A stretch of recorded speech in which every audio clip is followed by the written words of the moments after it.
Good evening. Hello, everyone. Welcome to the second and last panel of today of the conference. I'd like to introduce the moderator of this session on curating, Jörn Schafaff. Jörn is a researcher, a writer, and a teacher with a focus on visual art of the 20th and 21st century. He's a co-editor of several publications on issues related to the theory and history of exhibitions, including Assign and Arrange, methodologies of presentation in art and dance, and timing on the temporal dimension of exhibiting, both in 2014, and also collaborated on an anthology with Benjamin Wiestutz, with the theater scientist Benjamin Wiestutz. So thanks for being here. A warm welcome to you, all of you, and especially to the panelists, and I'll hand it over to Jörn. Thanks for being here. Thank you, and since you already started in English, I may take the opportunity. You probably all already heard about it or heard the rumor spread that we changed the plan for this last panel from which was announced as taking place in German. We changed it to English this morning, which sort of sets a challenge for all of us maybe, but I think we will succeed. And if we have problems for German-speaking people speaking English to each other, we're going to ask you guys out there. I hesitate to start introducing the panelists because I thought I should start with Stefan Hilterhaus, and it feels a bit strange to introduce the boss of the house to the audience. So, as you know, he's the director of PACT, and I won't tell you too much about his biography because you can read it up in the leaflet. But what I find interesting, maybe also in relation to our topic over and over again, is that when you search the net, you constantly find, and you find it in the booklet, in the leaflet as well, he starts his biographical data by this apprenticeship to shipbuilder. And we might come back later on to find out if that has anything to do with his practice here. So he studied Roman studies and history, continued with dance and choreography, worked together with architects, composers, visual artists, filmmakers, as well as a dancer and performer, and of course as a choreographer. Which already gives us some sort of idea why he's on the panel today, and not only because he's the house master.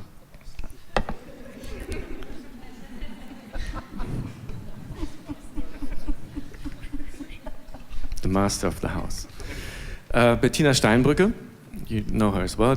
She's the director of the Kunstverein in Hamburg since 2014. She's an art historian, according to her studies, and besides that, she studied English philology and comparative literature studies. She was the director of Halle für Kunst in Lüneburg, a small but quite active and well-known art venue in Lüneburg, from 2001 to 2007. And after that, she joined the programming team of Forum Expanded, which most of you will know is a section of the Berlinale Film Festival in Berlin, a section in which filmic works by artists and filmic formats that don't fit the traditional one single channel cinema setting are being taken care of. Since she joined the Kunstverein, her program has had one emphasis, as one may guess, on film-orientated artistic work, introducing both filmmakers into the exhibition space of the Kunstverein and working with people who are switching between the fields, if I don't want to call them disciplines. But also another strand of work, if I get it right, has been another emphasis of your work is on installational work, in which the the staging of the work, of the objects, almost in a theatrical manner, becomes an important part of the artistic and aesthetic strategies. Finally, we have here Inke Arns, also very well known here in the region and beyond, of course, as the artistic director of Hardware, Medien, Kunstverein. And like Bettina, you also studied art history. Apart from that, Slavistic studies and East European studies and political science. You made numerous exhibitions, which I will not list. I think you will speak about some in a minute. Since 1993, published articles and other publications, mostly with for the most part, with a concentration of focus on media art and net culture. What I found interesting, flipping through the work of the exhibitions of Hardware, Medien, Kunstverein in the last years, on the one hand is that there are not so many single-person exhibitions, and so the program is focusing for the most part on thematic exhibitions or other projects with a thematic background or frame. We might come back to that as well. And of course also the curatorial work has extended towards areas which are not traditionally considered to be art and which could rather be called vernacular or everyday net culture. The panel, as you know, I need to handle the microphone here at the moment. The idea of the panel is to focus a little bit more on the institutional side of what you have been talking about over the last 2 days. Talking about what in German is called Spartenüberschreitendes Kuratieren, and which has been translated into English as Transdisciplinary curating, and artistic practices. So we're going to discuss these artistic practices, both in the direction of a dissolution of the limits to between the artistic disciplines, but also between art and non-art, as in the direction of science, of scientific research, which we can find here at PACT as well, or also to everyday culture. Another focus is supposed to be on the question of how one deals curatorially with these hybrid artistic forms on the one hand, but also with art forms which can be designated in more traditional categories. So how do you work curatorial with somebody who, for example, is a filmmaker and has so far always conceived of his films for a proper cinema space or venue? So there are practical questions that we are discussing, getting a little hands-on, but connecting that also to the fundamental or the founding programmatic interests which influences all your works. We're going to start with little statements, short statements, as has been the habit before.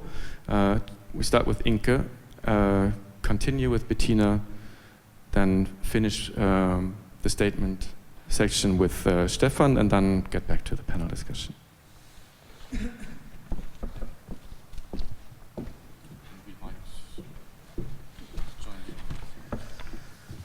Well, good afternoon. It's already the afternoon, third day. Somebody just said to me, "Oh, you are part of the last panel." And I said, "Yes, but I'm the first."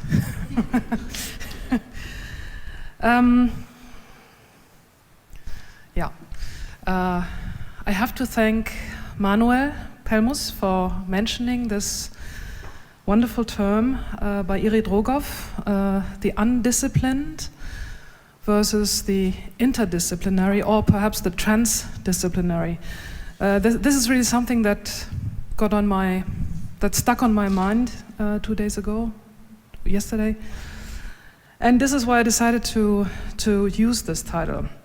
So in order to perhaps add to my little introduction, it's a pity that Serge Laurent is not here anymore, our dear friend from Paris.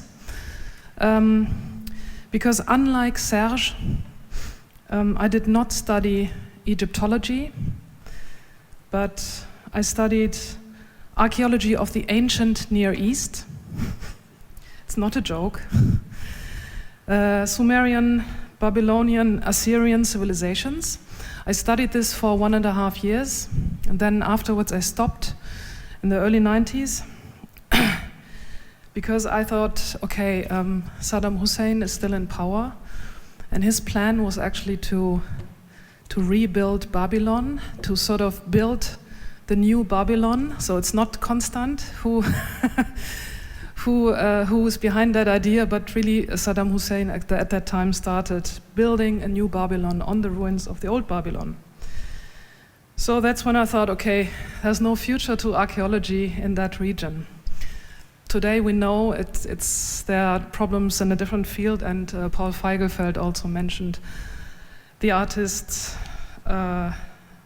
Moresin, I hope I'm pronouncing it correctly, who is making 3D scans of all the things that ISIS has been destroyed. Okay, that's the place where I work. I think it's very important to always be conscious about the place where you're working. This is just a little bit, some pictures of the history. See, we had, the city used to have a big steel production place. On the right-hand side, you see the big spare parts depot. You can imagine how big the steel production place was if you see that the spare parts depot was 2,200 square meters big. And now we are in the former brewery, which has a gigantic letter U on top of the roof. And you can see it from the station. So I'm going to try to be very brief. I was asked by Fabian to talk about exhibitions I made. So I didn't do it out of my own choice, but because of the wish of a certain person here in the audience. Yeah.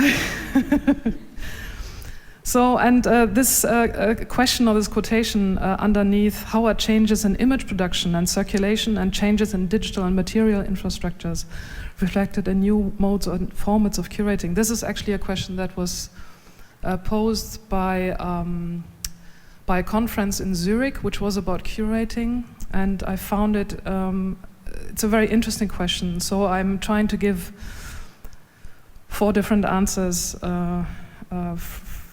and 4 different examples from my own field. So first of all, contextualizing art with cultural artifacts. Here I would like to briefly mention 3 exhibitions. I fear that this is going a little bit into the direction of the kitchen sink approach that Michelle just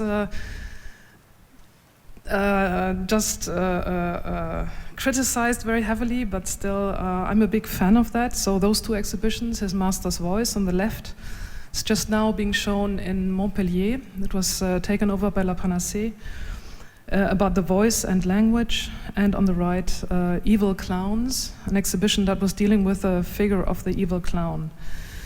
His master's voice was really for me like a sort of return to literary studies of Slavistic, but through contemporary art. So there's a lot of artists, obviously, who deal with the power of the voice, the power of language as well. And I was interested in actually more this idea of Judith Butler, how actually do we act through language and the voice, but at the same time, how is language and the voice acting through us? And we are never entirely masters of our own voice. So we had lots of artworks, but what was at least as important, and you can see the down there, the 6 different topics I had prepared, 6 display cabinets with a lot of additional materials. giving you examples from film history, like the speech of Hinkel, from the great dictator from Charlie Chaplin, or you had beatboxing, examples from beatboxing, a man impersonating 100 voices in 5 minutes, blah, blah, blah. You had books, you had pictures, you have ventriloquists, and stuff from let's say, a more, vernacular culture, a more everyday culture, a broader notion of culture. And this was it was like little footnotes in the exhibition. So here, obviously, you have a view of some of the works in the exhibition. Obviously, we had Hate Radio by Milo Rau and the International Institute of Political Murder, which is actually a performance piece, but I think it works at least as good as a purely installation version, obviously accompanied with video and a radio broadcast from that project. This is dealing with a role of a radio station, the most popular radio station in Kigali in 1994, which was transmitting basically hate propaganda. It was calling people for murder. So in this exhibition, there were those 6 footnotes kind of framing the artworks. In the exhibition Evil Clowns, you can already see there's not 6 footnotes, but you see that I started mixing examples from activism, examples from contemporary art, examples from music, examples from real life, like a figure like Pogo the Clown, who is one of the most terrible serial killers in the US. And I also gave the whole exhibition, coming back to the title, Undisciplined Curating, a very undisciplined view or an exhibition setting. Of course, making it look very, very funny at first glance, and then as soon as people were inside, as soon as they were lured into the exhibition space, they were confronted with different kinds of problems, let's say. But as a point of departure is always the interest of artists who make work, for example, on the voice or on the figure of the evil clown, and then kind of expanding, sort of choosing artworks and then kind of putting them in a larger context. So kind of framing them. Now we come to the kitchen sink, right? This was an exhibition which consisted only of curatorial research. It was made in 2013. It dealt with, together with Thibaut de Ruyter, we made a huge research over several years on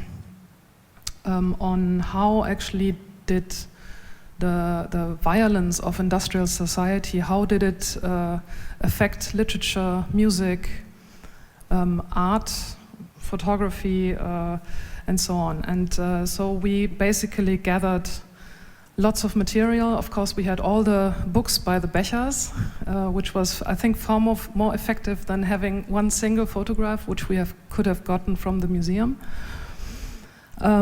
We gathered also video material from the internet. We actually auctioned stuff on eBay, got little factory models from those train model subculture things, and had 30 records as well. So 30 records, 80 books. And this was supposed to be used, as you can see, as a big library. And so when people came in, they immediately understood actually how this thing, it's a table, and you have seats, and you can really use the books and the stuff that is on the table. So that's the kitchen sink. Let's quickly go to art and science. I'm not a fan of art and science. I think it's a really problematic field. However, you can frame these exhibitions that I made in the past. You could frame them as art and science. Obviously, Arctic perspective. the Oil Show and World of Matter. Arctic Perspective, again, it was initiated by an artist, or two artists, Marco Pellihan and Matthew Biedermann, who then kind of brought with them, so to speak, a whole group of collaborators, like people who work in the field of technology, people who work in the field of activism, people from actually the local Inuit communities in Igloolik, that's in the north of Canada. And here the idea was, at least for Marco, actually to develop further the project, the Marco Lab project, which he had developed until over 10 years, from 1997 to 2007, which is a kind of mobile research station, which is kind of scanning satellite communication, which is scanning bird migration, which is scanning meteorological data. And here the idea was really to develop such a mobile station, but for the community in Igloolik, a community which of course has been, like many Inuit communities in the north of Canada have been forced to become a settled community. So to allow them to go back on the land. So another example was certainly the Oil Show. This is an installation by Ursula Biemann, which I actually decided to do after I visited Nigeria for the first time in 2010. And there the idea was to bring together artistic projects, artists. There were about, I think, 15 artists in the show, all dealing with oil and our dependence on this rare matter, let's say. I mean, it's getting rarer and rarer. So again, the artworks, they were framed with a rather informational display, giving you a sort of background. It's not like a footnote, but really like a background of the oil economy, let's say. World of Matter, it's kind of in an interesting way connected to rare earth that Paul has been mentioning. World of Matter was an exhibition, again, proposed to me by a group of artists, Ursula Biemann, together with actually a journalist, he's a German, actually from Hamburg, so possibly you know him, Uwe Martin. He's working for big magazines like Geo and so on, so he's not at all an artist, but the question was actually how to integrate his work in an exhibition format. So you have artists from Brazil, you have artists from Switzerland, you have artists from many, many places. And the first thing they did was actually developing a web platform, which is still online, which you can see. And then actually having this, developing this exhibition together with them, material artifacts, I think 2 tons of sugar. It was not so much about a rare earth, but really it was about food, it was about agriculture, it was about the cotton industry, the quite deadly cotton industry. It was about gene technology, rice, and so on. So, okay, perhaps I'm finishing the last 2 points. Focusing on amateur net culture. Since last year, I did one exhibition, which is, for me, a kind of return to net culture per se. In this exhibition, I was focusing on video tutorials, the huge culture of video tutorials. So people who put online videos about something, videos of something they know something about, so they can explain to you. And I'm sure all of you have found support for one or the other problem, installing a printer thing or something, of making some kind of makeup or something, with the help of video tutorials. So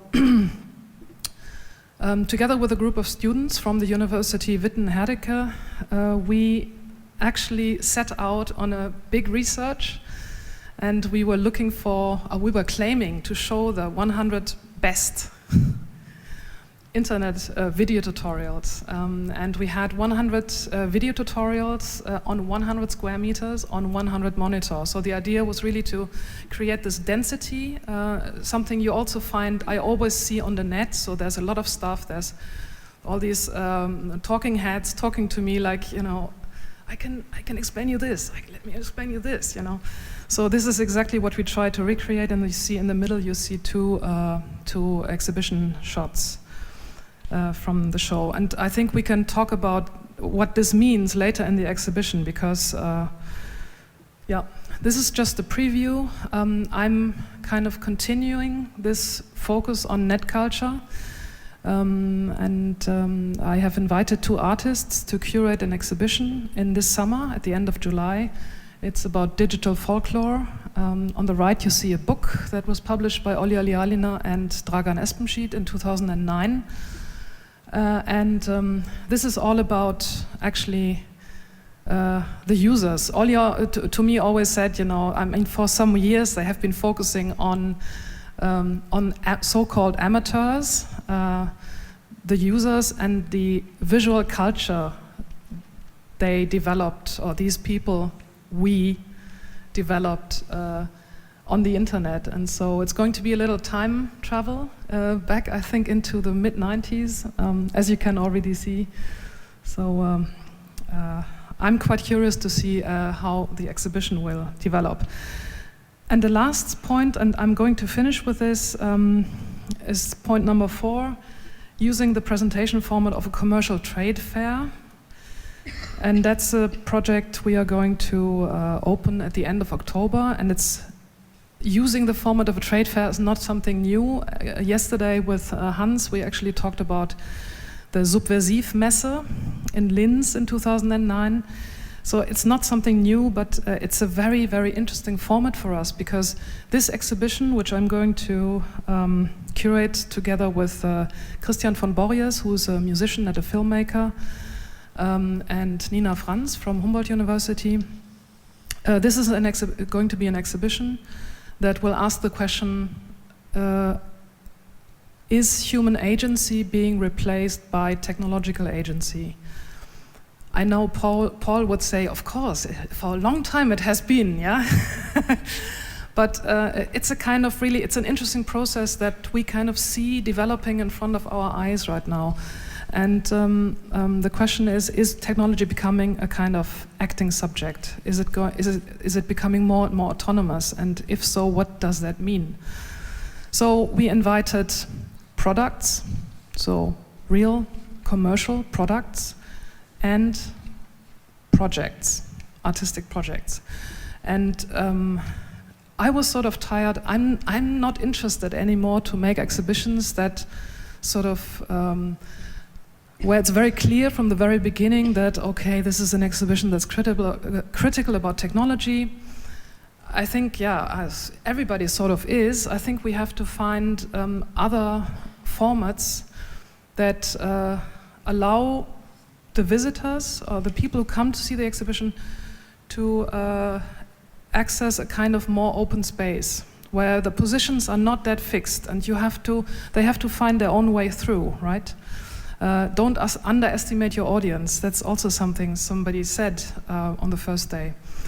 I think this is very important. And so I'm showing you this picture as the last picture because this is a really interesting example. This is coming from a weapons fair, and it looks like an art installation.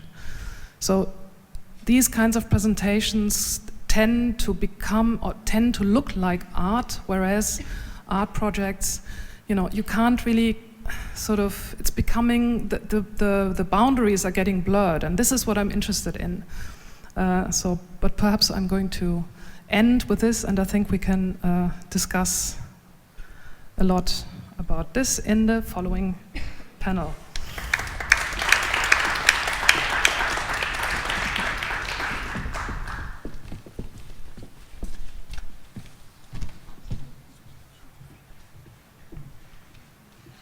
Hello.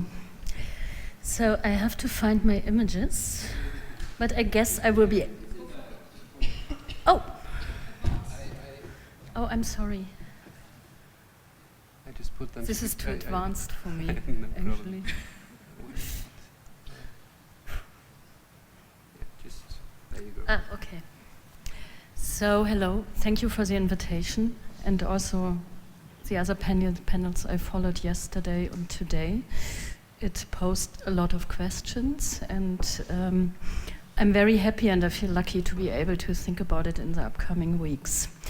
What I do, I want to show you some images of exhibitions and projects I've done, and maybe I can also answer a couple of questions that were posed to me beforehand. I didn't do it as structured as you did, Inke. And I want to talk about a bit about film and art. I'm working in the film festival context, but I'm mainly a curator for institutions. But it was a coincidence that while studying in Kassel, I worked for the Kasseler Documentary and Film Festival. It was just in the beginning to earn money. I was a ticket seller. Later I did the bar. Many years after, I was suddenly invited to do something on a content level, but it took a couple of years, but that was a good school, actually. So I started to get into film. I did then in Lüneburg a book on documentary practices, and I suddenly was invited to film festivals, on panels, to talk exactly about that. Then I got to know the Berlinale, and I started to work for the Berlinale. Since then, I'm working with film, and I'm talking a lot with filmmakers and with artists. I mean, Omer Faas just finished his first feature film in Hamburg. A lot of filmmakers call me and we have discussions on how to get into the art field and do installations, and what does it mean to do an installation, like Albert Serra or Jean-Pierre Rodriguez, who are interested. Not only because of the art market that is predicted quite often, but also it expands their possibilities of working with the material. And one of the first ones I've ever worked with, and this year I had the pleasure to do his first German solo show, is James Benning, because I've learned a lot from him. The dealing with moving images changed. The arrangements became more experimental and changed regarding to the different topics and technological formats. As James Benning said once, that in the exhibition space, the contract with the screen is broken. Space is defined differently.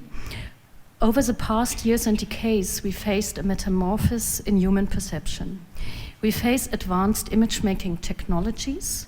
We face of computer films, television experiments, laser movies, and multiple projection environments, and we face complex systems that pose new challenges. It became hard to locate whether a specific film or video work is an object or an image or an action or something in between. The friction generated by bringing art and cinema into juxtaposition with one another, and the openness towards what cinema could mean, will continue to develop interesting work in ways that we can't predict, and certainly in ways we would not wish to forestall or control. This is actually my main point when I started to think about it or when I curate it. I think we have to pose certain questions. I'm showing this image by James. This exhibition was on radicalization and Thomas Kaczynski. And what does it mean to radicalize yourself, and what does future technology mean? In this kind, Thomas Kaczynski was against new technologies, and James combined it with Thoreau and Thoreau's writing about the trains. So it is an exhibition that showed different technologies and trains, and here we have, on the one side we showed one 60mm movie RR, you just see the projector, and opposite to it was his new HD movie. And James started making installations again. They asked him in the 70s and 80s to do some, but he wasn't really interested. Then he started a couple of years ago by starting working with an HD camera. And so this gave him the possibility to do installations, and he started doing it. And he's moving more and more into the art field, because for him, it's kind of a big experiment he's interested in. And the film world despises him for doing that at the moment. So it's really interesting. There are frictions, and there is also a clear question of purity from both sides. I just showed 2 images how we developed the space, and I think Jörn is right. I never thought about it so, but I really stage it. That's true. I will include it in further lectures. So this, for example, 2 cabins used to be a single film, and then he moved it into an installation. Then at the 21er Haus in Vienna, I first started out to reopen the old cinema. There was also an interesting point, because our whole discussion about film and art field today is actually an old one. It's like a retro wave of something that was extremely strong in the 50s and 60s and even earlier. And so it was interesting to go to the 21er Haus, and there I discovered they have a cinema. And it was one of the first cinemas in a museum ever. And it was shut down in the 90s because they weren't interested in doing that in the 90s. And then we reopened it, and I had to, the director told me, we are not really interested, we don't have a lot of moving images, but if you get the money, you can do it. I unfortunately found a very generous sponsor, and so we could renovate this cinema, which is beautiful. It's the last remaining cinema from the 50s in Vienna. And so I started showing film series and kind of became a programmer for this movie theater for a while. And on the other side, I did this video show with Ursula Mayer, and our main question was, we don't want to have a black box. So we invited an architect, and it took us 6 months to find the right texture to open this, to close this glass cube, but don't close it don't close it totally. So we try to move to have an open space where we can move from film to film, and also the films were so choreographed that they started one after the other. So you were able to move around in the space and to see everything. It was like a scenography in the end. And then we also did performances on the pieces. So there was like Valentine de Hing, she's a model and an actress, and this film was about media and the old story and about transgender issues. And so we invited this actress to actually somehow perform a movie set in the museum. Now Forum Expanded. For Forum Expanded, there are several things I want to emphasize on when thinking about curating film in the art context or art and film in the film festival context. I mean, there are many substantial questions. For example, what does a space do? What kind of space? If this film is made for a cinema, why is this made for a cinema and not for a different space? What does happen when we move into an exhibition space? Or there's another structure, and so on and so on. So then the medium, I think when we put the medium in a different context, it's kind of a translation, and we have to think about the translation. When is this translation important? When it's not important? Then it is a time-based medium.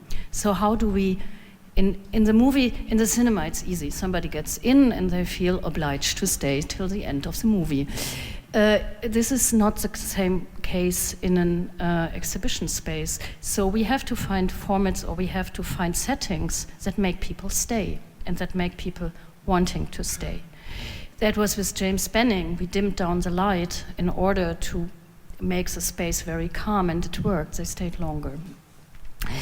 Then also, how can I show the medium? I mean, the biggest problems in the late 80s and also in the 90s was that most of the films weren't adequately shown. I mean, a lot of museums curators didn't know the difference between 1635 and HD.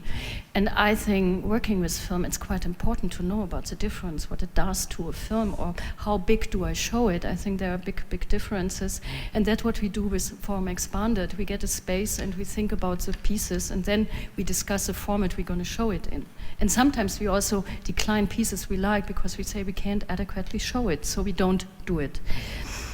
Then the historicity of the medium, then the economy. So what does economy mean? For a filmmaker, it's totally different. I worked with Pierre Ike for the film festival, for Forum Expanded, and it was a big problem to explain him how a film festival works.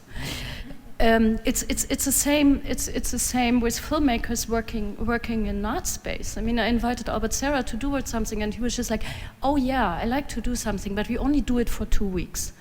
It's like 150,000 production. I can't just show it for 2 weeks." And so I always have this discussion while working with artists how to do things, and it's interesting just to understand the logic of these different fields. And then also, why is an artist and a filmmaker interested in going into a different context? It's also a big question. So I go quickly to the images. I know that I'm late.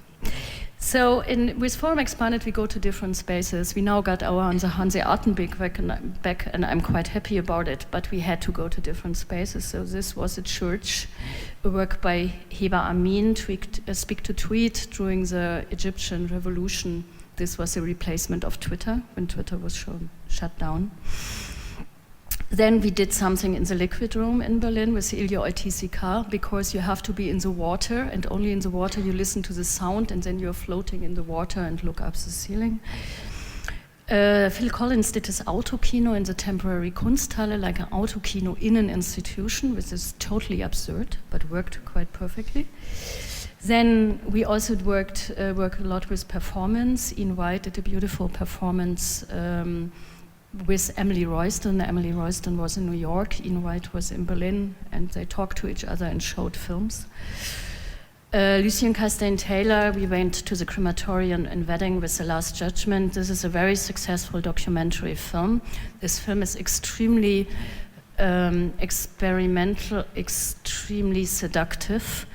And this was also an accident, because they tried to film on a fishing boat, and they lost all their cameras on their first trip. So they decided to work with disposable cameras, and they applied like 30 different cameras on the boat and so on. And this made this documentary totally seductive. And the fishes actually were the directors of this film. So we decided they wanted to make an installation out of it, and we decided to go to the church of the crematorium. And this is like an image with light, and this is like an image when it's really dark. And also this installation was like a translation of this seductiveness. And it changed the piece, but it brought another important impact of this piece out. And this is, I quickly wanted to show, I did a 60mm project last year, and I wanted to do a setting that is close, that is connected to the film logic and to the art logic.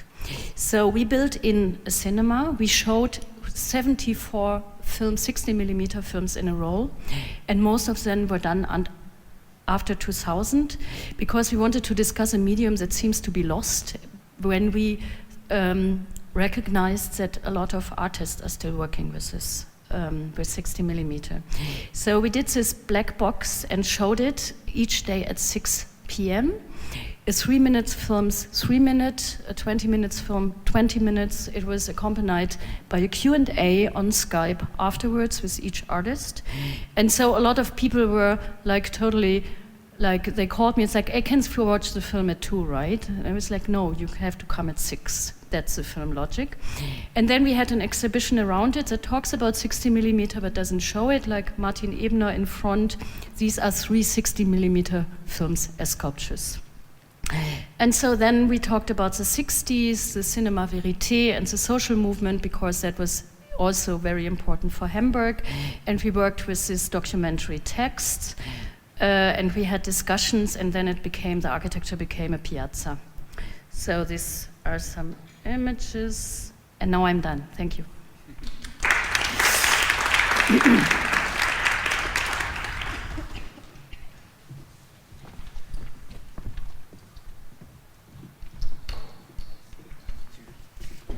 I think I have to do a technical operation now. Is it okay? I just can unplug it? Okay.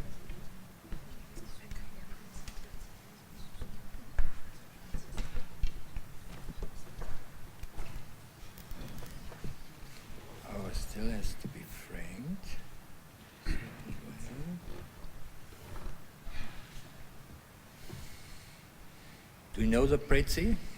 So I can talk during, I'm trying to set it here. That's a kind of strange system. It should work. Somebody who can help me? What are you trying to do? Anordnen. Bildschirme synchronisieren. Should be fine, no? Somebody is a super technician. Where are our ones? Yeah, you, I was thinking. Ich will gerne das Bild so haben, wie das Bild hier ist. Also dieses hier. Du darfst nicht aus dem Netz gehen.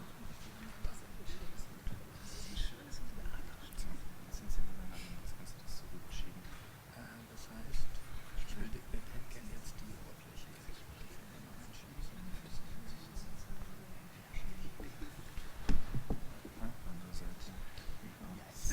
So? Jetzt kann ich aber nur hier navigieren. Ja? Okay, ist auch okay.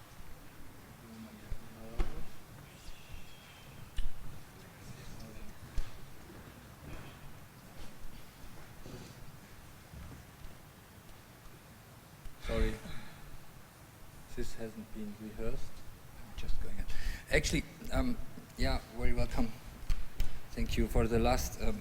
I hope I will switch a little bit through different spheres because sure, in the end, I thought I don't want to present anything because I'm probably quite crowded with a lot of thoughts, but maybe just because very often now appeared the institution or the space in which things might appear, and so I thought just talk briefly. I will switch through it. This is a presentation I made for completely other things, but I would switch through it just to get an overview of an attempt to try how a place could be relevant in these fields we are talking about.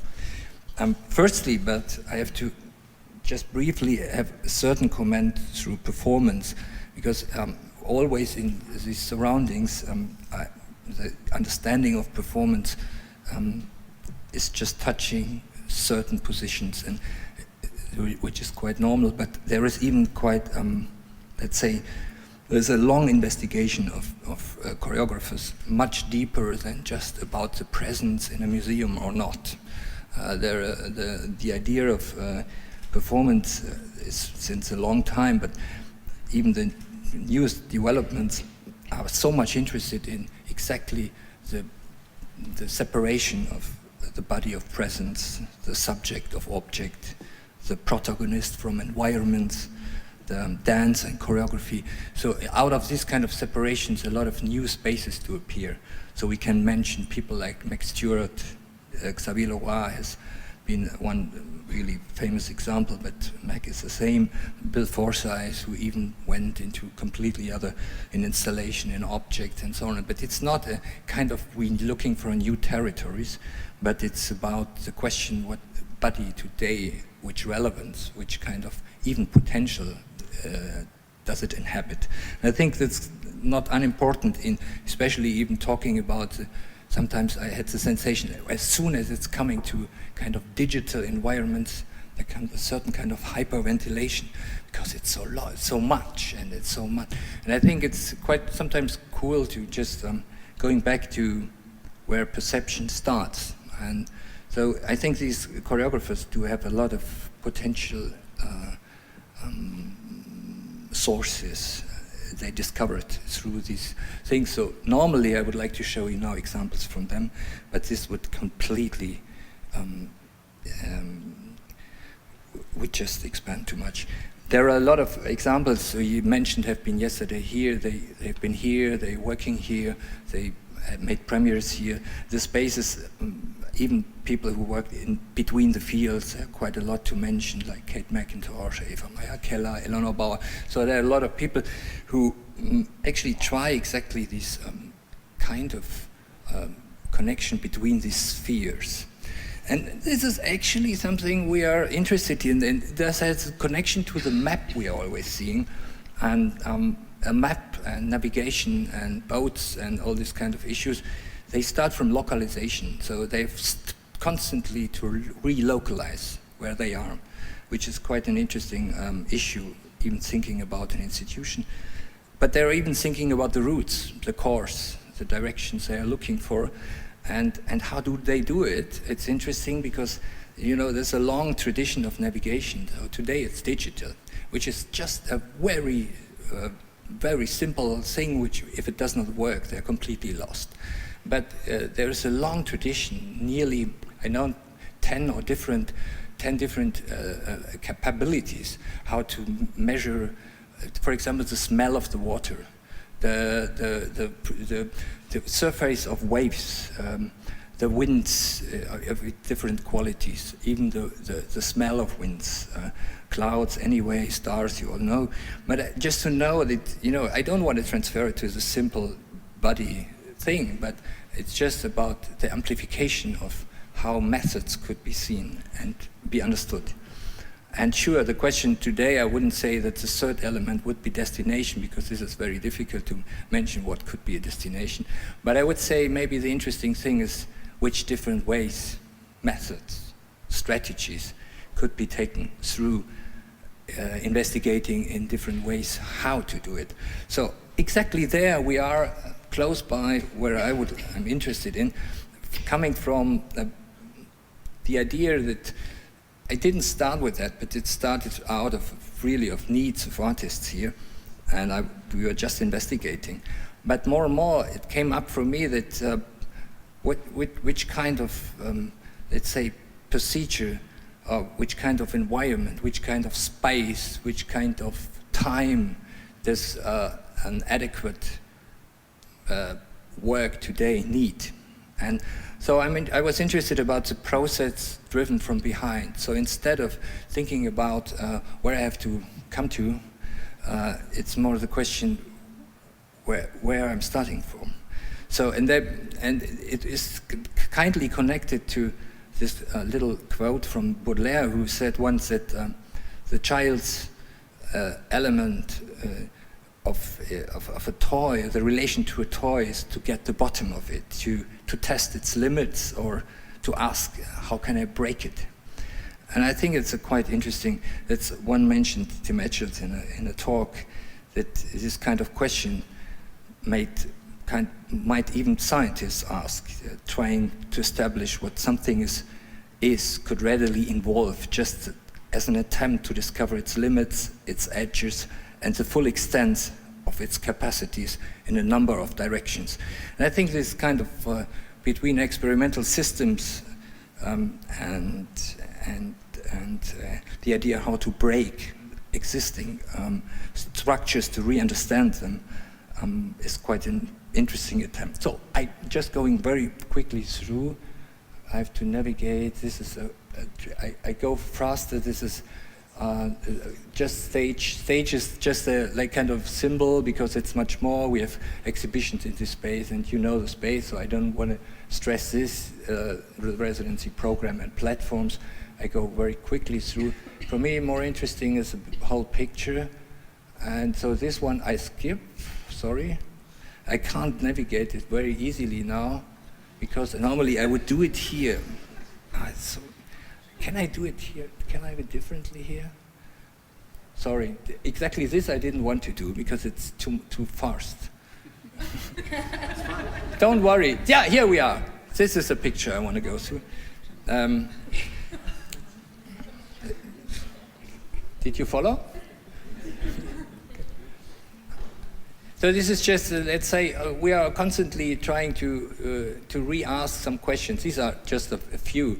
But how we can, it's a learning institution, I know it's a kind of common word, but we would maybe about transformation. So it's not made for you, but it's about the transformation. So how we constantly can re-ask what we are doing.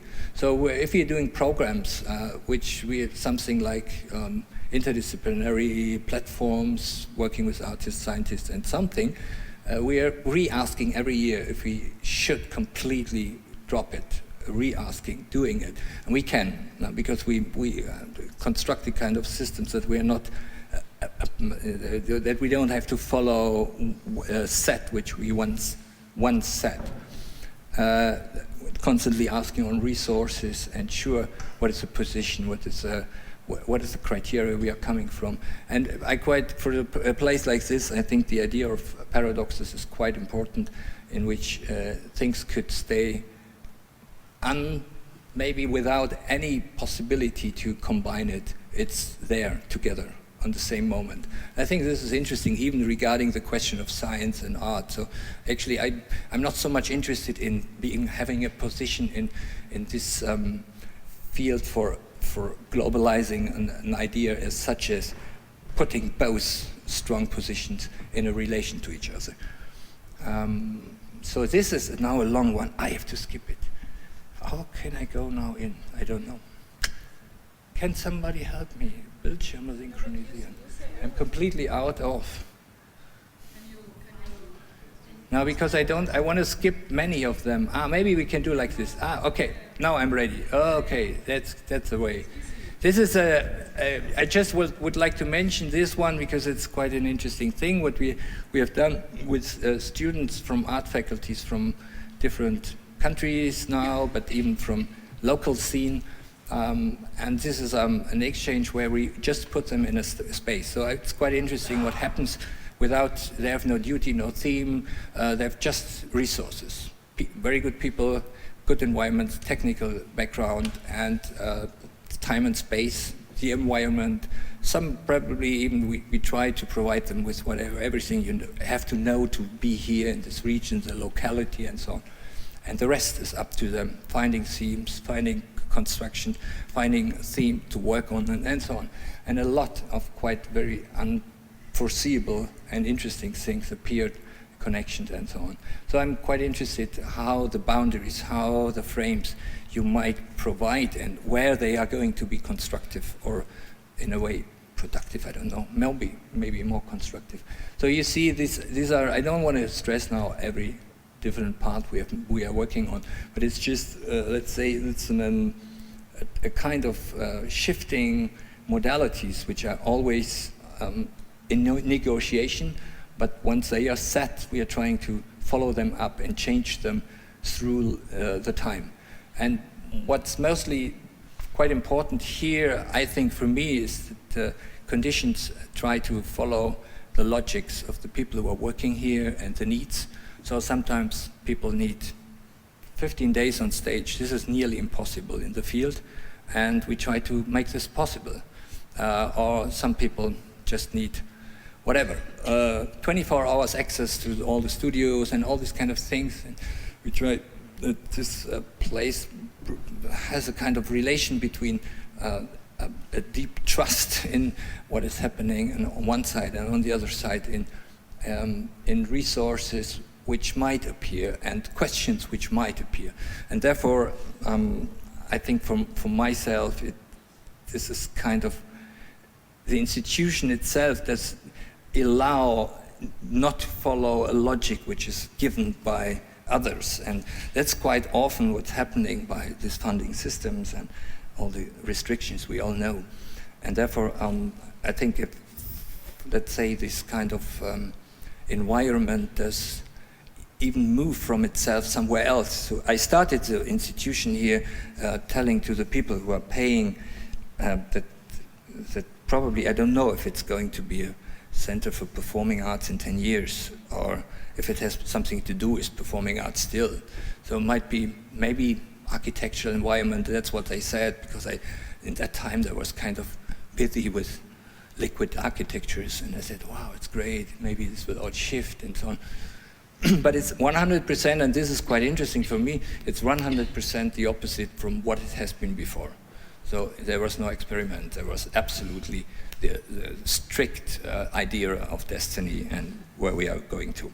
Okay, I'm finishing now, and I was just thinking, what I'm interested, even for the future, it's something which now Bruno Latour mentioned in his modes of existence in a quite interesting way. He's talking about science and economy, but I think it has something to do with art as well. That we don't have time to stuck in our disciplines, so talking about disciplines and knowledges, but we need vessels, a kind of diplomatic connections between the spheres, the knowledges, and so on. And I think I'm quite interested in this notion. He's not very clear what he exactly wants, but I think it's an interesting notion for us in the field, even to step out of the field of the art and not discuss only these kind of issues, the position of the artist and so. But as I felt in the last days, exactly this is what many people are involved in here as well. So I think it's very valuable to stay here. Thank you very much.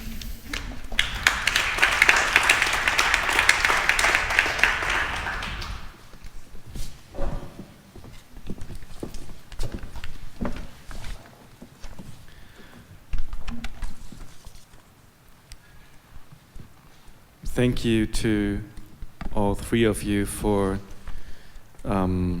sharing or giving us some insights in your respective practices. And I would like to start by picking up what Stefan finished with. And before going into maybe particular practices, ask the three of you a more fundamental or general question. And that is, since we are sitting here on a panel on transdisciplinary curating,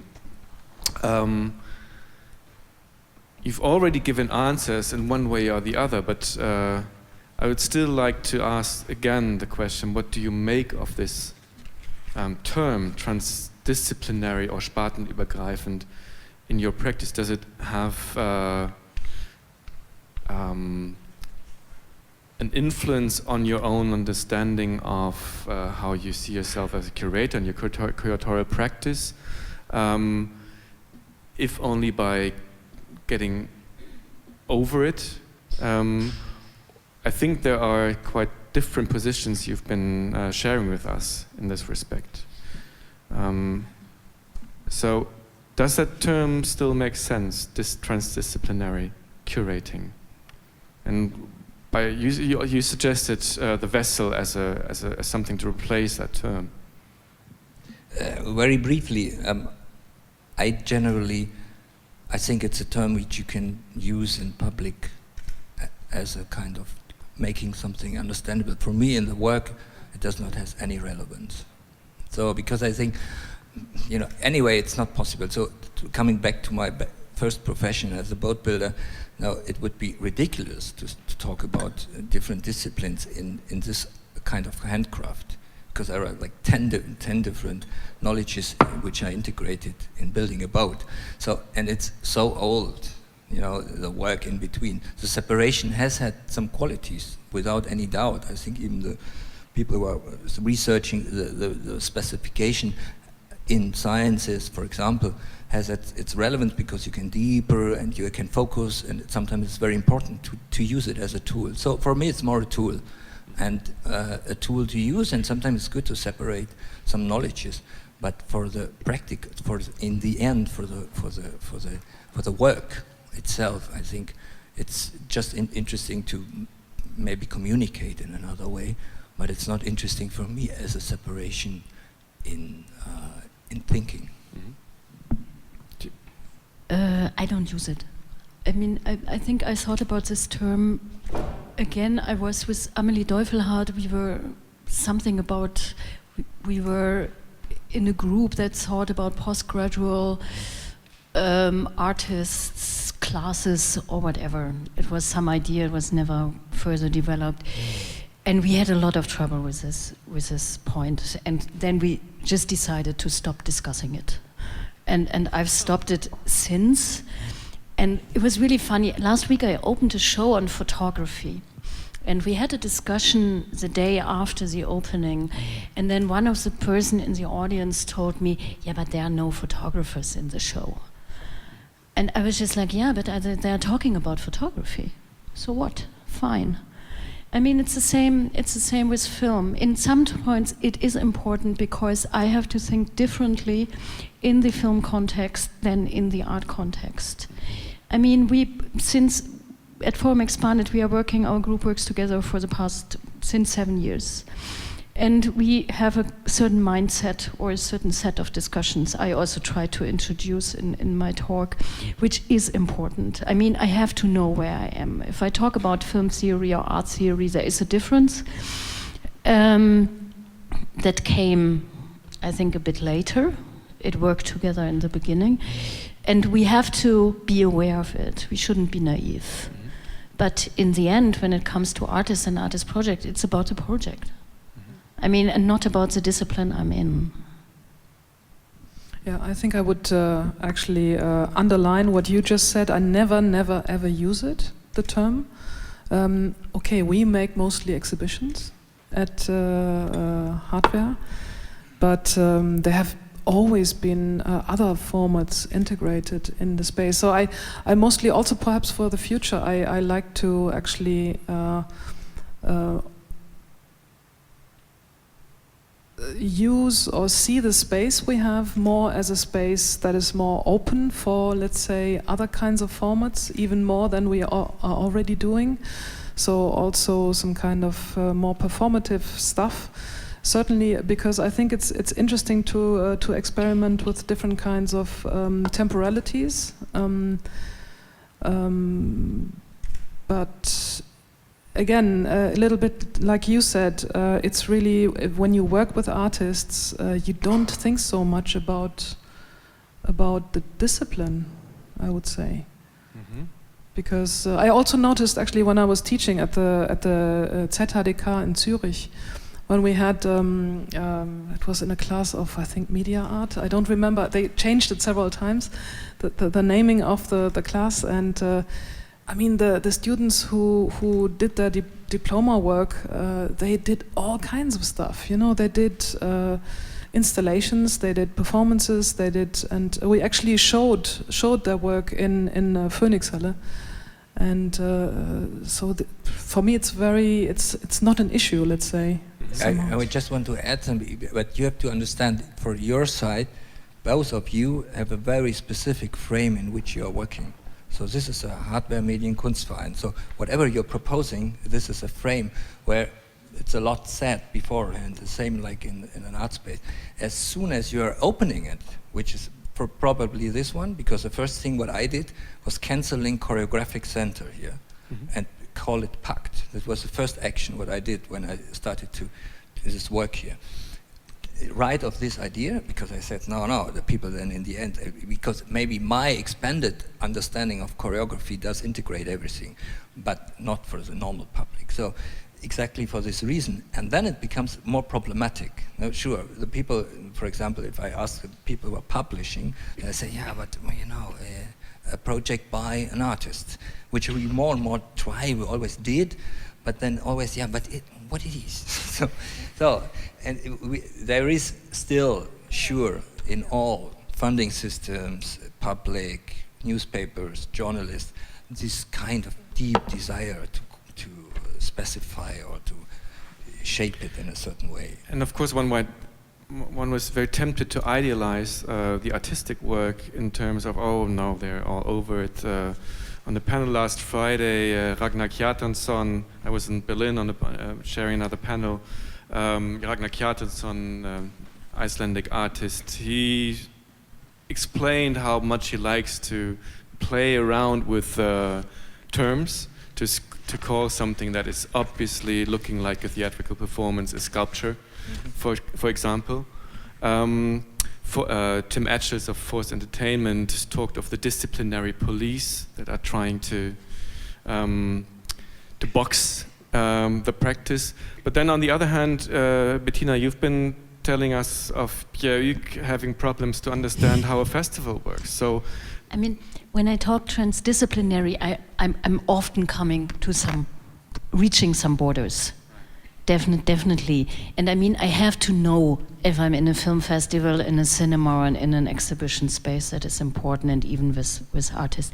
I mean, Pierre-Hugues, and especially his gallery, they were just, that was a documenta work. But they wanted to have it in a film festival. So a friend of Pierre-Hugues approached me, because we know each other quite well, and told me, you know, there's this friend and he wants to experience a film festival experience and he has a really good film. And I was like, okay, tell your friend to send me an email.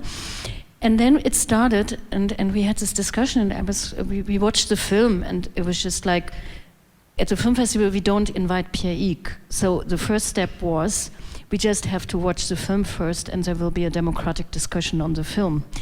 So that was the first thing. And then the second thing was, when do we show it a documentary? We want to show it then. I was just like, okay, then we don't show your film because we will need a world premiere. It's a film festival. It's a Berlin Film Festival. Not all film festivals do that, but the Berlin Film Festival does it. So that was the second problem we had to discuss over certain weeks. And then it was just, then the third problem, or the third idea is, I mean, a lot of filmmakers want to show in an art space because they have a far bigger audience. On a film festival, it shows twice. Yeah, there's the big screening and there's the smaller screening.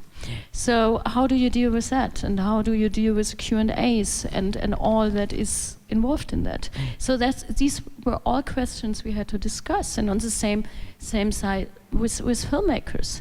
I mean, if I have a film production with a filmmaker, and I tend to produce at the Kunstverein, I try to, then very often I can just say, this is too much for a Kunstverein, or even for a museum. We had the same in Vienna. Also with Ursula Mayer, we produced 2 of her films, but it was quite difficult to do that. And so the economic factor is also quite a big one. And how do you show it in the space? I mean, James Benning, the first time I showed him was in 2009, and James was just like, but the visitors know that they have to spend 40 minutes in this installation in order to understand it. No chairs. Exactly. So these are technical infrastructural misunderstandings which are, I think, more or less part of the daily business. If you work with people from different fields, if I try to get around the word discipline, and still insist on keeping up the difference, and that is my question, Inke, is this interest in expanding your curatorial work and your interest into, let's say, amateur culture. If you bring this amateur culture in, as Stefan suggested, a frame that is still set as a Kunstverein, does that do anything productively in your perspective, or is it just a matter possibly of getting rid of this old name, as Stefan has done here? Well, the original idea was, it started way before, and at some point, like a year before, I thought like, shit, we have these, we luckily still managed to generate budgets for exhibitions, and then when we have a budget, these exhibitions always last like 3 or 4 months, because they have to last for some time, because I cannot just spend, I think you also mentioned it, it cannot just last for 2 weeks if you spend more than 100,000 euro on something. So I was actually curious, are we still able to make an exhibition without budget? So that was the first question. But that did not inform so much the choice or the decision to show video tutorials. The question was more, can we... At some point I felt like we are not really mobile anymore. We kind of become like a big ship, it's heavy to move somehow, and so I felt like we have to I wanted to test the team as well, whether the team is still able to work without a significant budget. So that was a big challenge, because in the beginning my technical director, he actually, and he knew what this was going to be about, and he actually proposed, to use the whole space with 100 monitors of the same kind, and so really he proposed a museum-like installation, and I said, no, I know you can do it, but you will not do it this way. We will not do it this way. I think we have to find a different kind of format, which is quicker, which is a bit dirtier, which is a bit, a bit faster. And so that's when they came up with this kind of solution. The idea to your question was, what actually does it do? if you exhibit video tutorials in an art space, right? What is happening actually? Does it have any productive side for you to in absolutely, your absolutely. I actually dealt a lot with net culture, but before social media, so I even wrote a little book on that. And for me, it was very interesting to actually, because we are still called a Medienkunstverein and we are kind of active in this whole sphere, I was interested actually in this phenomenon. It's a very, very interesting phenomenon. It's a global phenomenon of video tutorials, and I thought it's a very interesting visual culture that developed out of this activity, which is also used by artists, but that's a different question. So I thought like it might be an interesting experiment to use the space in order to make a selection, the best, 100 best. It was a big statement. The most interesting, the most strange, the most whatever curious videos we could find, and it was a very interesting experiment to also invite the students to work on this. Actually, the first question was they had to me was, but how are we supposed to make an objective choice? Of course, choice from comes things up. we don't know. And I said, well, you first go and look and have a look what's out there, you know. And sorry, to add one thing, my intention was not because by showing it in an art space to claim that like this is art. No, yeah. No, I understand that. But of course, as you. Because you said you didn't want this kind of like elaborate installation with the video tutorials, but how did you actually install it in the space? We installed it in on Regale, on shelves, and we had palettes, Euro paletten. So it had this kind of workshop atmosphere, a very, let's say, approachable way of presenting things. Very accessible, let's say, and my attention was to show 100 videos, 100 monitors, big, small, old, new, on 100 square meters, and to create this density. It's the kind of density I find when I go online, when I go on YouTube, because you watch one video and you have like 100 more suggestions. So that was really the idea, and to also have this kind of cacophony in the space.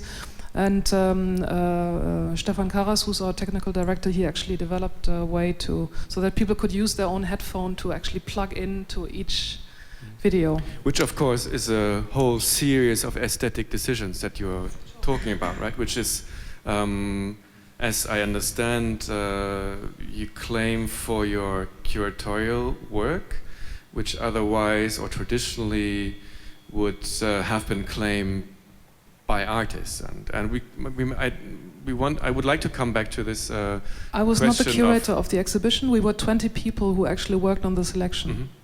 I just proposed the idea. The curator, as a person or as a position within the whole constellation. Before coming back to this question of choice, of selection, and of how do you actually come to your decisions when you're working, when you have to, when you're dealing with phenomena which may be unfamiliar to you as well already in the beginning.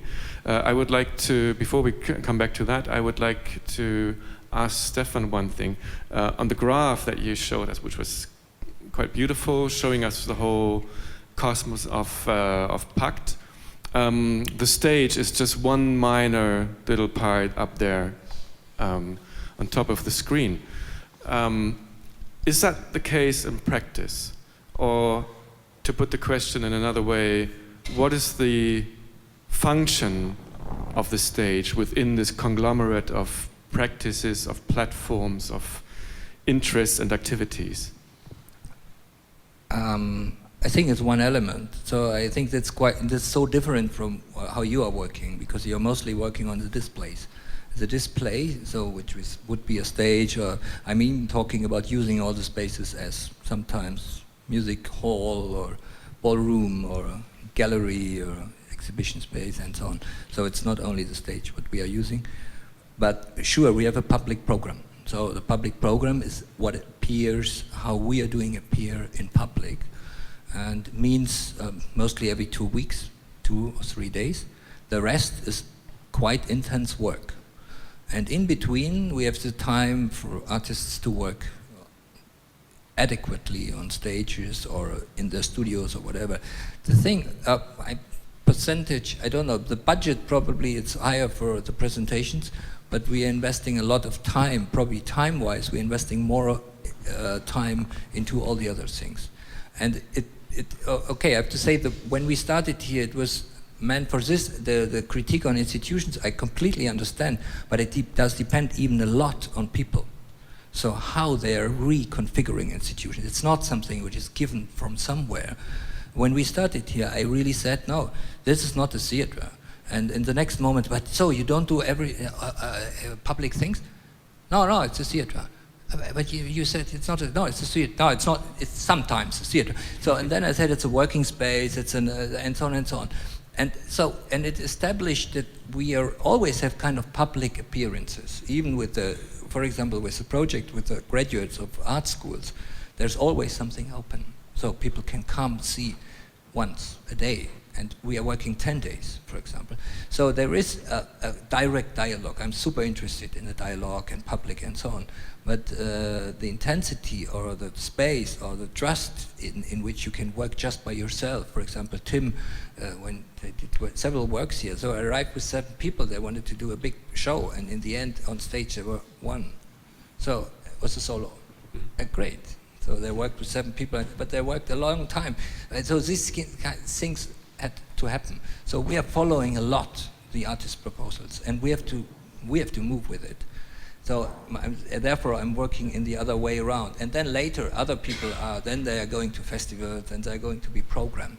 I'm more interested in this, how I can provide spaces, times, 24 hours, shows, and even if they say, I need 3 days to play something, all these kind of things, we did kind of other dynamics, logics of presentation. And therefore, it's something which you can't separate. Even the platforms you can't separate from the public program.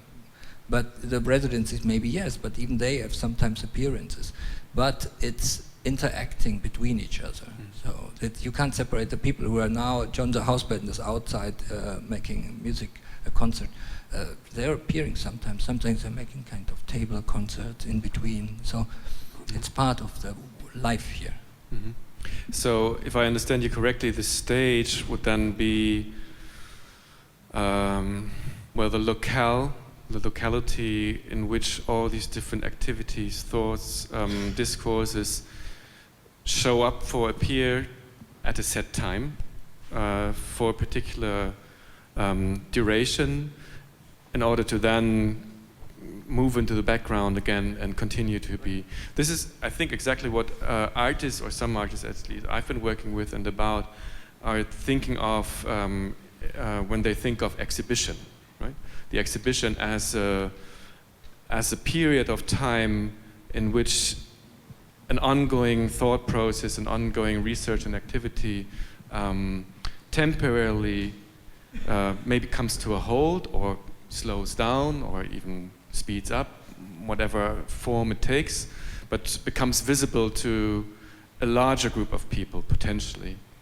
What is the this larger group for in a place like the Medienwerk Kunstverein, as you're opening up to non-artistic areas? Does that affect the people, the audience, the structure of the audience? I think yes. I mean, for this specific exhibitions, we certainly. I also have to add, we had free admission, so people didn't have to pay to get in, and I think we had a different audience than slightly different audience than we usually had. But I think it was more because first of all, the admission was free, and second, we had a lot of media attention for this exhibition. So I guess it was kind of communicated over the communities we usually reach. So the audience was a bit different from the other audiences. Is that one of your interests as well, to turn the space into a meeting place that goes beyond the usual suspects? Certainly, I'm always interested in getting larger audiences, but mainly for the Not art. maybe larger, but different. Also.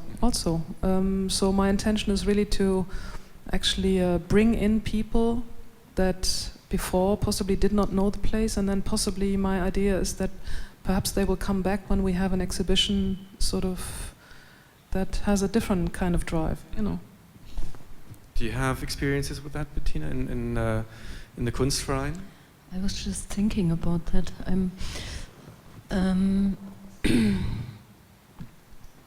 I mean, it was interesting when we did the 60mm project. It was a totally different audience. I mean, film people, and we connected to the 16mm community in Hamburg because it started in the 50s, and then also Heinz Emekholz and Dieter Koslik, they all were in Hamburg and worked together. And so they were quite happy to find a place over the summer to meet, and the last meeting and the last discussion actually was like with the young filmmakers who wrote a manifesto and prepared it for that evening in order to talk to the cultural minister of Hamburg, and they all came actually. So they use the space, and I like it when people use the space. They should make it their own in a certain way. When it comes to the art exhibition, and also there's only one thing, they all call me, a lot of people in Hamburg are afraid that I make a film Kunstverein out of it. I'm not doing it, and I also told myself there's only one film exhibition a year, not more, and I keep that promise. Because I'm also interested in painting sometimes. So it's, I mean, each exhibition has sometimes a different audience. There is this impact of there are these people who come regularly. Each exhibition draws a different audience, and now I started working with schools, and they do guided tours. But in the end, I became, when I think about the curatorial practice for the Kunstverein right now, I want to create a space really for art, and I try to work on the communication, and also a space for difficult projects, and where people can experiment and do some projects they want to do and that are not somehow not possible in other spaces anymore. And since the museums became like the event culture per se, not all of them, but many of them, and a lot of institutions went to work with the top 10 of whatever magazine there is. I'm more interested at the moment in really making things possible, and then really start communicating it in a way that people stay, that people want to see it. That's for me more interesting than getting much more visitors audience. And maybe I'm also, I mean, I'm coming from the Lüneburg sociology school. In the past 30, 40 years, the main visitors or the visitors' background, they didn't change a lot. Well, my interest is certainly not, or my question was certainly not directed towards figures, of like amounts of visitors, but rather I was like thinking of a bridge back to the question of judging, of criteria.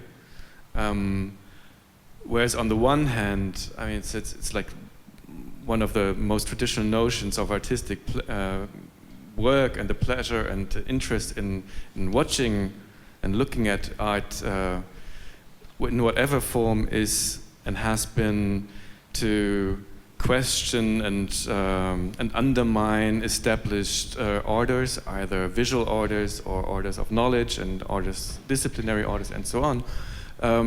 It is also, I think, in the, well, I don't even think it's a cultural habit. I think it's in the nature of people to try to understand a phenomenon, and try to, by comparing it to what you already know, your experience you already had.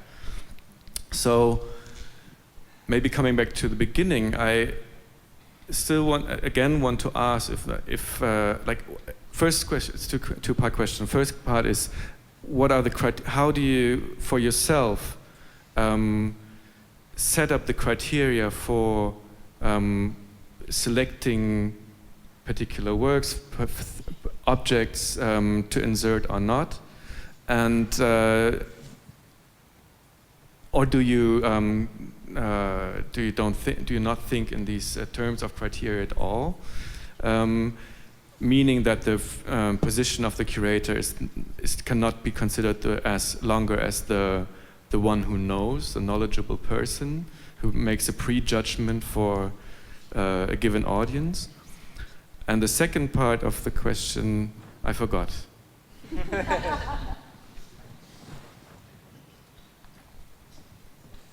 You were, Inke, you were telling us about the... You took the microphone. Yeah, you unlucky. I didn't feel like answering first, you know. Okay, now I do. You did the presentation first. I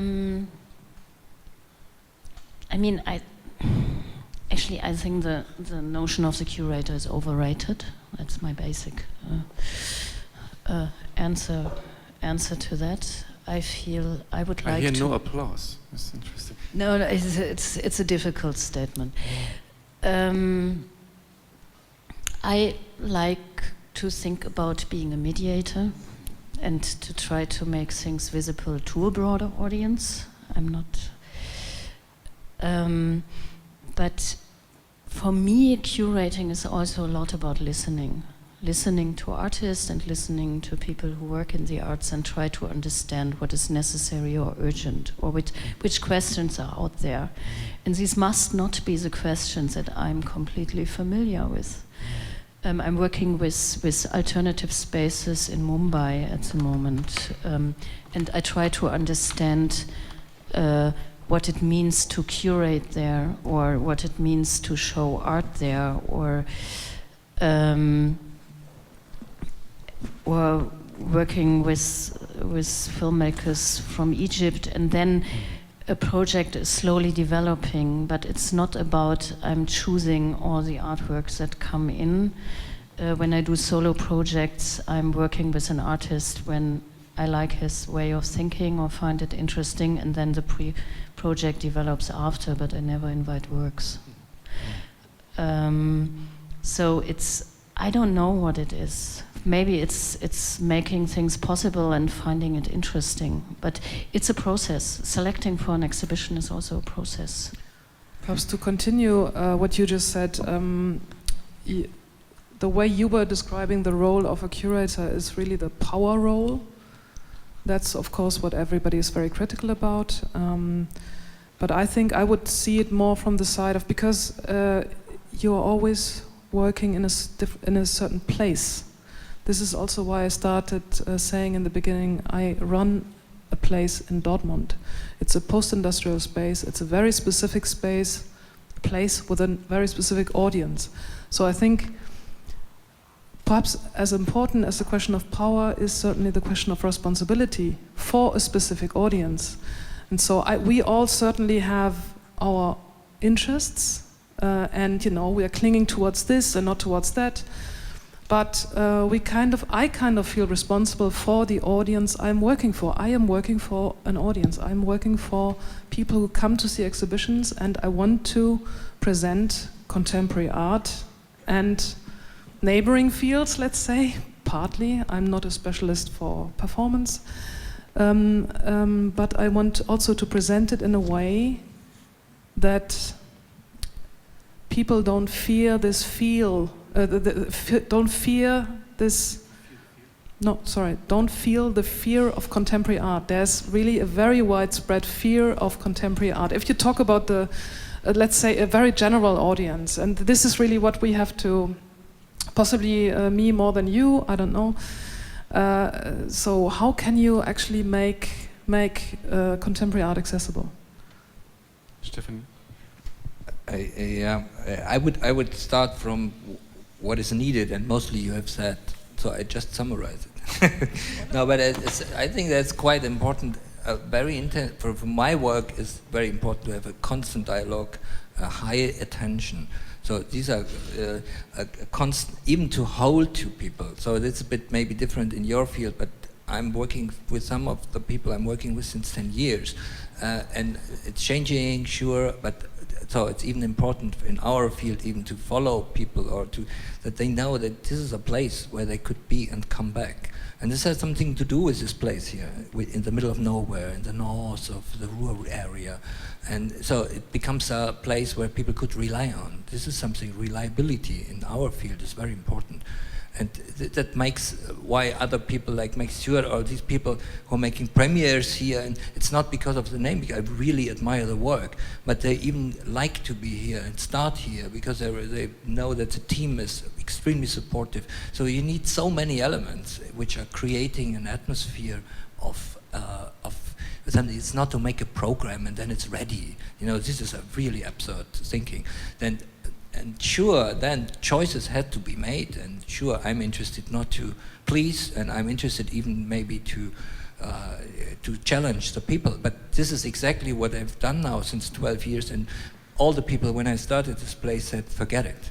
Here, never. No, this place here, with this program, forget it. And even now, people are coming, there's a public here, so how do you get it? And there is public here, so we have quite a good. So it means that it's even something you have to insist and to believe in. And then there are strategies, I don't know, to be welcoming. And the welcoming is sometimes just a presence of the people who are there. So there's more than just making a program, then I go back, and then I'm away. I'm here, people, so we talk, and the people start to identify things together. It's not about me, it's about the team, it's the people who are supporting or making the atmosphere of a place.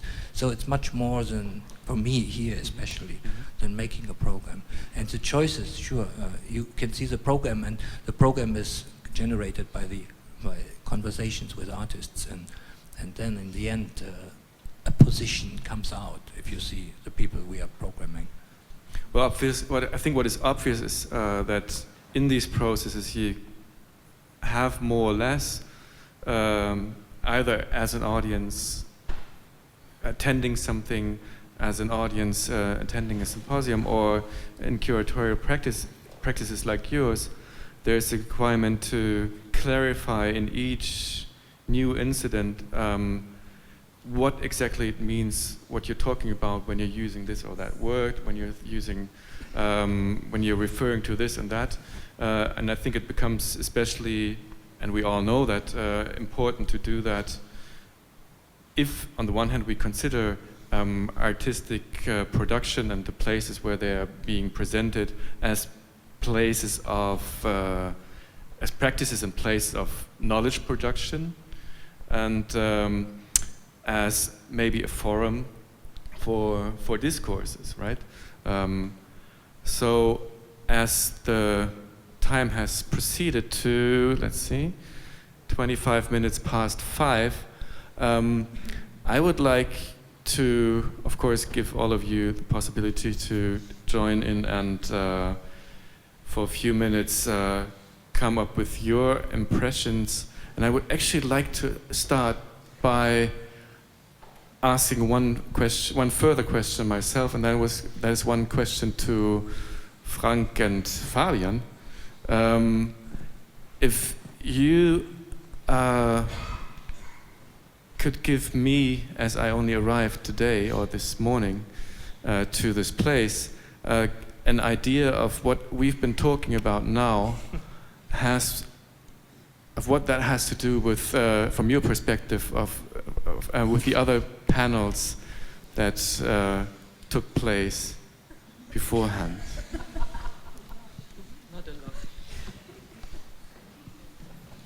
That's a funny question, huh? It's serious. I mean, I'm out of interest and curiosity. Okay, no, we started. Okay, let me think about it. We examined yesterday historic references of this notion of transdisciplinarity, of this context of different artistic practices converging, let's say.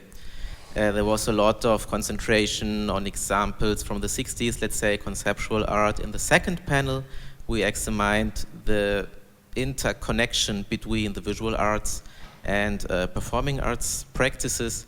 And today we heard a panel where you were present on this kind of dissolution of the digital. Let's say that the digital is like spreading in all these kind of practices, also in the visual culture. And now we wanted to, like, as a kind of, in the chronology and the logic of the conference, examine to what extent these kind of processes, let's say, of artistic practices changing institutional contexts. And this was a huge issue here, the institutional context in the conference, affects actually the curatorial practices.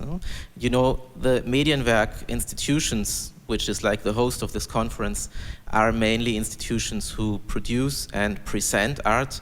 So for us, it was a kind of really interesting question to examine this. How does this topic affect our own practices? And and what could we get out of this? So that would be like a little framing for you. But maybe Klaas would like to add something, or yeah. I think one thing we learned on this panel, as we've learned throughout the whole conference, is that of course there are different fields because there are different institutions which have a history and which are based in certain places, but that if we let them crash in these discussions with their ideas, we find out that what crashed and got broken, that all these little pieces are kind of closely related. It's not that, I think Stefan, you mentioned this welcoming atmosphere, and I think what we try to do in this conference, and I think one thing we really learned is that getting to know people, being together, talking together, putting them in a room, that is one of the basic things all these curatorial practices and all these artists want to do together, and that everyone who is here tries to do that, but that there should be also continued talking about being using different words and metaphors in different fields, and that there is not always the same time framing in thinking of these words. So in the end, I think what really worked well, that we had time to talk about what these words mean, and I hope that we will continue. Any comments from the panelists of today or yesterday? Or other questions? Comments? Or famous last words? I think that's... Oh, there's one.